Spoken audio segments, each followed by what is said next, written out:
Bien amis, bonjour, c'est le frère Eloge Ekissi.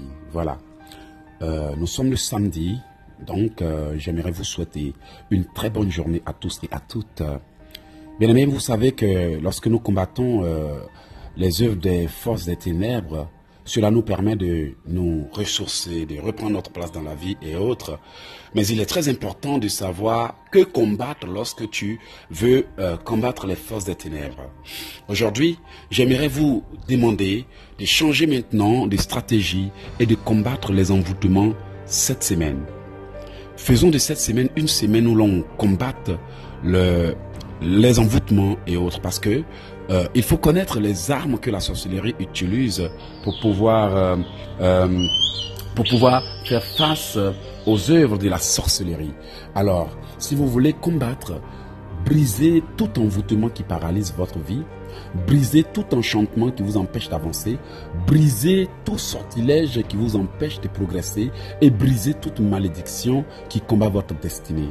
Vous voyez, les gens combattent les choses, mais parfois ne savent pas exactement quels sont les rôles de ces choses. Bien aimé, les enchantements ont pour but de créer des barrières, vous voyez, comme un champ magnétique invisible qui repousse les gens, les éloigne et les empêche de venir vers vous. Les enchantements peuvent paralyser la destinée de quelqu'un, freiner, lui fermer les portes et autres. L'enchantement a pour but de créer un mur invisible qui fait que les gens viennent mais ne restent pas auprès de toi. On a du mal à progresser quand il y a des enchantements dans notre vie. On se sent vraiment malchanceux, poisseux et autres. La malédiction a aussi pour but de détruire, de paralyser le potentiel d'un homme, d'attirer les malheurs sur sa vie et faire en sorte que sa vie aille d'échec en échec. Chaque fois que cette personne, victime d'une malédiction a une opportunité, les forces qui sont en charge de cette malédiction viennent la combattre. C'est l'une des raisons pour lesquelles vous voyez que chaque fois que certaines personnes veulent progresser, il y a des forces qui viennent les combattre. Et aussi, lorsque une personne a été ensorcelée, le sortilège a pour but de lui faire du mal ou de pousser la personne à mener une mauvaise vie, à souffrir et à mal raisonner. Donc vous voyez, ce sont des armes que l'ennemi utilise. Maintenant, quand une personne est envoûtée, l'envoûtement paralyse son potentiel. L'envoûtement peut même contrôler son subconscient. Une personne envoûtée raisonne très mal. Elle voit tout de travers. Vous allez voir quelque chose où tout le monde dit non, les choses sont comme ci, les choses sont comme ça. Mais cette personne va raisonner de travers. Elle croit avoir raison même quand elle a tort. Elle croit être en train de bien faire même quand elle est en train de faire la pire erreur de sa vie. Et vous allez voir que en fin de compte, cette personne vit loin de sa destinée et ne constate les dégâts que plus tard. Un beau jour, tu te rends compte que tu croyais être sur la bonne voie, mais en fin de compte, tu étais en train de faire des erreurs. Tu croyais être avec la bonne personne, mais tu as fait des erreurs. Tu croyais être en train de faire tant ou telle chose comme il fallait, mais tu as fait une erreur. Mais comment se fait-il que cette personne, dès le départ, n'a pas pu réaliser qu'elle était en train de faire une erreur? C'est parce que spirituellement, son intelligence a été envoûtée. Donc, beaucoup sont victimes de choses qu'ils ne comprennent pas. Beaucoup sont en train de s'attarder. Beaucoup sont dans des situations où ils ne peuvent pas bouger. Ils savent, ils sont conscients qu'ils sont... ils sont dans des situations qui décident, qui demandent de se lever et de briser les choses. Mais pour une raison que je ne sais pas, ces personnes, bon, je dis, pour une raison qu'elles ne savent pas, elles sont envoûtées, bien aimés. Lorsque vous voyez que votre vie est bloquée, sachez qu'il y a soit un envoûtement, un enchantement, une malédiction, un sortilège, une pratique occulte qui agit contre vous. Et ce que le diable et ses agents aiment bien faire, c'est d'hypnotiser les gens. C'est-à-dire que tu es en train de dormir, ils apparaissent dans l'invisible dans ta chambre et donnent des ordres à ton subconscient. Il parle à ton esprit, il parle à ton âme, il donne des ordres. Et là maintenant, la personne se lève, elle a rêvé, elle est consciente qu'elle a rêvé, elle dit quelques mots, elle néglige le rêve, elle poursuit.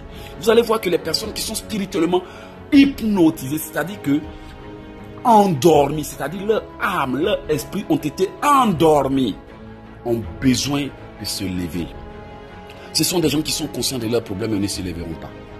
Les gens hypnotisés sont lourds. Les gens hypnotisés sont beaucoup négligents. C'est comme si une force occulte s'appesantait sur eux et les empêchait de faire les choses comme il faut. Ils se découragent vite, ils se sentent lourds, ils sont spirituellement endormis. Vous les voyez là physiquement, mais spirituellement, ils sont endormis. Je vais prier pour toi. À la fin de cette prière, je te conseille de partager à tout le monde. S'il te plaît, aide-moi à évangéliser. Ne garde pas ça pour toi seul. Je suis en train de faire cette prière parce que je pense que si jamais l'ennemi t'a hypnotisé pour que ta vie n'avance pas, pour que tu sois libre. À l'instant même, moi, Eloge est ici. Je prophétise que tout hypnotisme sur ta vie soit brisé au nom puissant de Jésus. Réponds avec moi. Au nom de Jésus, je reçois avec effet immédiat. Aujourd'hui, si ta vie avait été ensorcelée, je brise le sortilège et j'ordonne ta délivrance au nom de Jésus-Christ de Nazareth. Répète avec moi. Je brise tout hypnotisme satanique sur ma vie. Je brise tout ensorcellement sur ma vie. Je brise tout sortilège qui m'a été lancé au nom de Jésus. Je brise tout enchantement qui m'empêche d'avancer au nom de Jésus. Je brise tout rituel qui combat ma destinée au nom puissant de Jésus. Je brise tout sacrifice des ténèbres qui crie contre ma destinée et je l'annule au nom de Jésus. Je brise tout champ magnétique entre moi et ma destinée au nom de Jésus. Je brise tout envoûtement programmé pour combattre tout ce que je vais entreprendre sur cette terre des vivants au nom de Jésus. Je brise toute parole mystique qui poursuit, qui paralyse et qui bloque ma destinée au nom de Jésus. J'ai détruit le pouvoir de toute chose qui m'a été donnée à manger en rêve pour me neutraliser au nom de Jésus. Seigneur, si j'ai été spirituellement hypnotisé, je brise tout rituel qui a été fait pour m'hypnotiser. Je brise tout sacrifice qui a été fait pour endormir mon âme au nom de Jésus.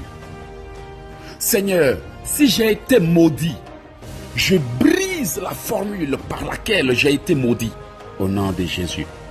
Je brise les paroles par lesquelles j'ai été maudit au nom de Jésus. Et je brise tous les sacrifices qui donnent le pouvoir aux démons de cette malédiction au nom de Jésus. Seigneur, si j'ai été attaché, j'ai saisi l'épée et je brise les liens par lesquels j'ai été attaché. Je brise les formules par lesquelles j'ai été attaché. Je brise les paroles par lesquelles j'ai été lié. Je brise les incantations par lesquelles j'ai été lié au nom de Jésus. Seigneur, si j'ai été emprisonné, je saisis ton marteau et je fracasse les paroles par lesquelles j'ai été emprisonné. Je brise les incantations par lesquelles mon âme a été convoquée. Je brise les incantations par lesquelles mon âme a été convoquée. Je brise les paroles par lesquelles mon âme a été capturée. Je brise les paroles par lesquelles mon âme a été capturée. Je brise les sacrifices par lesquels mon âme a été capturée. Je brise les rituels par lesquels mon âme a été capturée. Je brise les invocations par lesquelles mon âme a été capturée. Je brise les incantations par lesquelles mon âme a été capturée. Je brise les formules magiques par lesquelles mon âme a été capturée au nom de Jésus. Seigneur, si j'ai été envoûté, je brise les rituels par lesquels j'ai été envoûté. Je brise les sacrifices par lesquels j'ai été envoûté. Je brise les incantations par lesquelles j'ai été envoûté. Je brise toute chose avec laquelle j'ai été envoûté. Et je l'annule au nom de Jésus.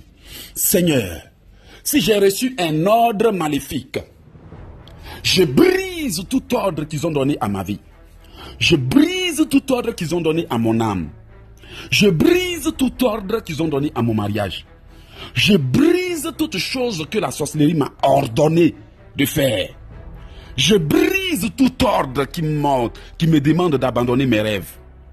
Je brise tout ordre qui me demande de fuir mes rêves. Je brise tout ordre qui me dit de ne pas agir. quand je vois des choses en rêve. Je brise toute parole par laquelle l'ennemi m'interdit de prier quand je vois des choses en rêve. Je brise et je les annule au nom puissant de Jésus-Christ de Nazareth. Amen. Bien-aimés, que Dieu vous bénisse et qu'il vous restaure. Que Dieu vous délivre et qu'il vous donne la force. Je vous bénis moi-même et je prophétise votre délivrance. Je prophétise votre restauration. Je prophétise et je prophétise et je prophétise le déblocage et la santé dans votre vie. Au nom de Jésus-Christ de Nazareth, répétez avec moi, je reçois avec effet immédiat au nom de Jésus. La prière a été rapide, mais vous pouvez la reprendre autant de fois que vous voulez. Vous voyez, les chrétiens prient, mais ne savent pas orienter leur prière. Désormais, mon but c'est d'apprendre aux gens à orienter leur prière. Voici pourquoi vous allez voir que sur mon site oceandesgrâces.com, il y a des prières. Sur ma chaîne YouTube, si vous êtes déjà abonné, allez-y. Si vous n'êtes pas encore, allez-y. Cliquez sur je m'abonne et activez la cloche pour ne pas manquer mes prières de combat spirituel, bien-aimés. Si vous combattez l'ennemi et que vous ne connaissez pas les armes de l'ennemi, c'est comme si vous n'êtes pas en train de faire quelque chose. La Bible déclare que les armes avec lesquelles nous combattons ne sont pas charnelles, mais elles sont puissantes par la vertu de Dieu pour renverser les forteresses. Quand un sorcier veut attaquer un chrétien, il attaque d'abord les armes du chrétien. Il va attaquer ta vie de prière. Il va attaquer ta concentration. Il va attaquer tes relations. Parce qu'il sait que s'il ne sème pas la zizanie, la confusion, la dispute, le péché dans ta vie, que tu commences à prier, tes prières seront puissantes. Donc, le sorcier, lui, il cherche d'abord à te neutraliser parce qu'il sait que ce petit-là, ou cet homme-là, ou cette femme-là, si il ou elle sont dans les conditions requises par la Bible pour prier, leurs prières-là vont causer des grands dégâts. Donc, ils vont faire quoi? Ils désarment le chrétien. Ils créent des disputes pour nous désarmer. Il crée la confusion pour nous désarmer. Vous ne vous en rendez pas compte, hein? Mais quand on prie dans ces conditions, la Bible déclare que la prière du pécheur est une abomination. Les erreurs qui vont nous pousser à commettre vont devenir une barrière qui va faire que nos prières ne vont jamais monter. C'est pour ça que la Bible dit en Ésaïe, ce sont vos péchés qui mettent une barrière. Et le diable et ses agents sont très malins. Il crée la colère, les disputes, les confusions. Toujours, vous êtes chrétien, mais votre mari vous fait des histoires. Votre femme vous fait des histoires. Vous vivez dans un endroit où il n'y a ni paix, ni bonheur, ni joie et autres. Étant dans un état où le cœur est affecté, vos prières ne montent jamais. Parce que c'est dans la paix du cœur, quand on prie, dans la joie, que la prière monte. Donc les sorciers vont faire quoi? Ils vont mettre les gens dans la déception, dans le découragement, dans les tristesses. C'est pour ça que les gens qui prient, qui pleurent au lieu de prier, leur prière ne monte jamais. Mais quand tu pries dans la joie, dans l'harmonie et dans la paix, qu'est-ce qui se passe? L'ennemi ne peut pas t'atteindre. Tes prières montent. C'est pour ça que le jour où les gens vont à l'église et louent, ils adorent beaucoup. Dieu se manifeste. Parce que Dieu siège dans la louange et dans l'adoration qui attire l'Esprit de Dieu. Et je voulais maintenant vous dire que si vous ne connaissez pas les armes, l'ennemi vous combattra. Vous le combattrez, mais vous ne vaincrez pas. Alors, si vous avez besoin de livres de combat spirituel, j'ai un livre qui s'appelle Né pour combattre le diable. Un très bon livre de combat. D'ailleurs, il fait partie des meilleurs livres de combat spirituel contre la magie, la sorcellerie et autres. Vous n'êtes pas obligé de l'acheter, mais je vous le présente au cas où vous auriez besoin d'apprendre à prier. Un autre livre qui s'appelle Protection maximale, l'un des meilleurs livres de prière, jamais écrit grâce à Dieu. Le seul livre qui traite de toutes les maladies du monde. Sauf les maladies qui ont été découvertes après l'écriture du livre. Et un livre qui s'appelle Comment prophétiser pour activer votre potentiel. L'un des livres qui permettent à une personne de briser les malédictions et de les annuler. Sans oublier Comment activer le pouvoir de l'automotivation qui font partie des livres chrétiens les plus vendus actuellement. Bien aimé, mon but c'est d'équiper les enfants de Dieu. Parce que beaucoup, quand ils savent que je prie, m'appellent pour que je prie pour eux. Mais bien aimé, parfois on doit apprendre à se défendre comme ça. Quand le défenseur n'est pas là, vous-même vous savez comment vous allez vous protéger. Quand votre pasteur n'est pas là, l'ennemi sait qu'il ne peut pas venir vous attaquer. Parce que le pasteur prie pour vous, il ne prie pas pour vous. Vous aussi, vous savez vous défendre. Voici pourquoi je veux que les enfants de Dieu soient autonomes. Comme ça, quand leurs pères spirituels sont occupés au point de ne pas prendre les appels, ils savent eux-mêmes comment se défendre. Ce monde est devenu trop méchant. S'il vous plaît, ne restez pas sans protection, ne restez pas sans connaissance et ne restez pas sans outils de combat spirituel pour vous défendre. Vous allez peut-être dire, mes frères et je sais déjà prier. Bien aimé, le résultat de votre vie me confirme. Quand vous faites bien les choses, tout doit avancer. Quand vous demandez bien, Dieu doit vous répondre. Alors, je prie qu'il vous réponde. Je prie qu'à travers cette petite note vocale, que Dieu vous bénisse. C'était l'évangéliste écrivain conférencier Eloge ici. Vous pouvez m'ajouter à votre WhatsApp au 001 438 995 4109. 001 438 995 4109 pour recevoir les prières WhatsApp. Je passe en direct les mercredis, vendredis et dimanches à 13h heure du Canada. Je précise bien à 13h heure du Canada. Voilà, vous venez de me recevoir depuis le Congo Brazzaville d'où je suis de passage. J'ai fait cette note vocale parce que chaque fois que j'arrive dans un pays, je fais toujours une note vocale pour aider les enfants de Dieu. Alors j'ai été inspiré par rapport aux envoûtements et comment les briser. Alors aujourd'hui, que Dieu vous bénisse, qu'il vous couvre. D'ici quelques jours, je quitte le Congo Brazzaville pour les États-Unis. Alors, si vous êtes au Congo, que vous voulez me voir après cette note vocale, certainement je serai plus là. Alors que Dieu vous bénisse. Merci. C'était l'évangéliste écrivain conférencier Eloge ici. Mes livres sont disponibles au www.oceandegras.com www.elogeekissi.com. Soyez bénis.